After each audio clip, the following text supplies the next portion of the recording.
सभी बच्चे ध्यान दें। पिछले टर्न पर आप केपलर के ग्रहों संबंधी नियम पढ़ चुके हैं, जिसमें प्रथम और द्वितीय नियम आप पढ़ चुके हैं। आज हम केपलर का तृतीय नियम पढ़ेंगे और वो क्या है, आप इधर ध्यान दीजिए। यहाँ पर थर्ड लॉ या केपलर थर्ड लॉ है, इसको लॉ ऑफ पीरियड भी कहते हैं और इसको अंग्रेजी में इस प्रकार से डिफाइन करते हैं। The square of the time period of revolution of any planet around the sun is directly proportional to the cube of the semi-major axis of its elliptical path. फिर से समझ लें, the square of the time period of revolution of any planet around the sun is directly proportional to the cube of the semi-major axis of its elliptical path. Hindi में बोलेंगे, किसी ग्रह द्वारा सूर्य के चारों ओर चक्कर लगाने का आवर्त काल का वर्ग उसकी कक्षा की अर्ध दीर्घाक्ष के घन के अनुक्रमानुपाती होता है। फिर से समझ लें, किसी ग्रह द्वारा सूर्य के चारों ओर कक्षा में चक्कर लगाने का आवर्त काल का वर्ग उसकी दीर्घ वृत्ताकार कक्षा की अर्ध दीर्घाक्ष के घन के अनुक्रमानुपाती होता है। सभी बच्चे समझ गए होंगे। अब हम इसको प्रूफ करेंगे। तो सबसे पहले देखिए, areal velocity of the planet. Areal velocity of the planet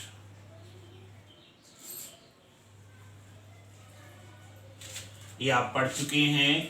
ये होती है J/2m, जहां पर J एंगुलर मोमेंटम है और m mass of the planet है। अब if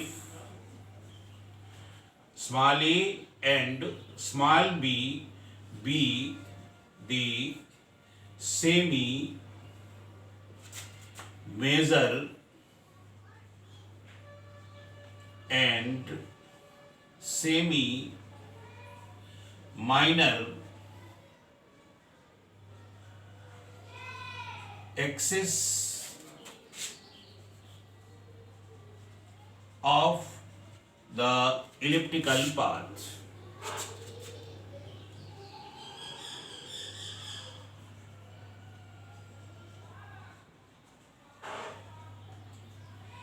then area bounded by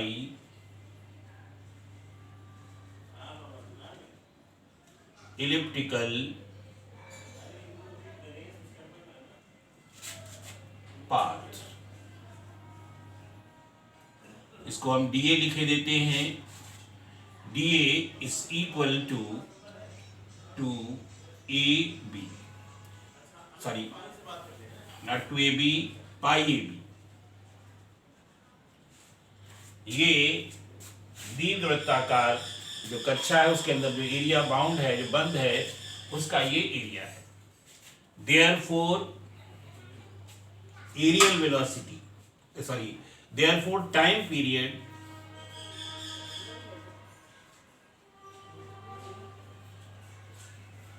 of revolution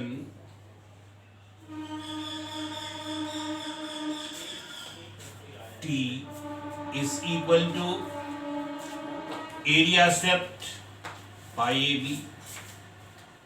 divided by area velocity J/2m, और इसको सॉल्व करेंगे तो ये हो जाएगा 2 pi AB into m divided by J। ये मतलब टाइम पीरियड हो गया। Therefore T square is equal to 4 pi square A square B square M square upon J square. अब if L be the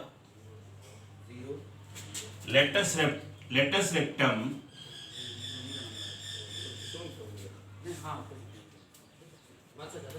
of the elliptical path.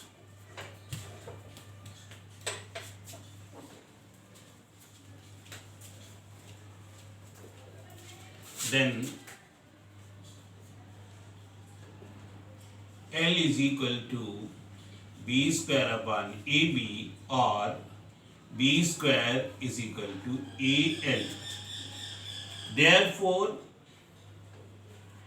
T square is equal to 4 pi square A square. In place of B, AL लिख देंगे, AL into M square upon J square, और T square is equal to 4 pi square L M square divided by J square into A cube. इसको इस तरह से व्यवस्थित करके लिख देते हैं, ये आ जाता है। यहाँ पर देखिए 4 pi square L M square upon J square, ये सभी कांस्टेंट है भाई। फॉर ए प्लेनेट पाई तो कांस्टेंट है ही, L latus rectum of the path जो कांस्टेंट होगी, और M mass of the planet, and J angular momentum of the planet, ये सभी कांस्टेंट हैं। तो यहाँ पर because 4 pi square LM square upon J square is a constant quantity.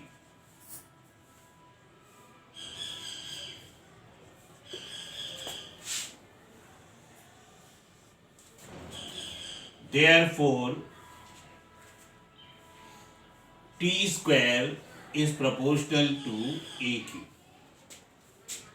T square is proportional to AQ. मतलब आवर्त काल का वर्ग प्रोपोर्शनल होगा ए क्यूब सेमी मेजर एक्सिस के क्यूब के। अब इसके आधार पर हम लिख सकते हैं कि जो प्लैनेट जितनी अधिक दूर होगा उसका टाइम पीरियड उतना ही अधिक होगा। समझ रहे हैं इससे? जैसे जैसे ए की वैल्यू बढ़ेगी टी की वैल्यू भी बढ़ती जाएगी, यानी टाइम पीरियड प्लैनेट की दूरी के हिसाब से होगा। हाँ देखिए यहाँ पर लार्जर इसको लिख सकते हैं, larger the distance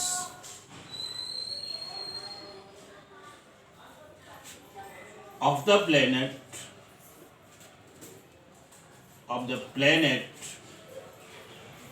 indicates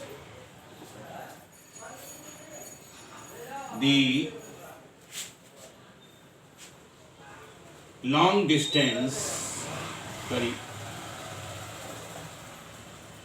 larger the distance of a planet indicates the large time period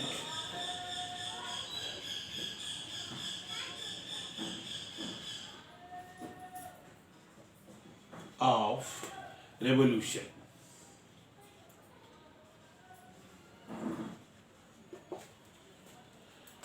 Larger the distance of the planet indicates the large time period of revolution. यानी प्लेनेट जितना अधिक दूर होगा उसका टाइम पीरियड यानी उसके घूमने का, सूर्य के चारों ओर घूमने का चक्र उतना ही बड़ा होगा, यानी उतने ही अधिक दिनों में वो सूर्य के चारों ओर का चक्कर लगा पाएगा।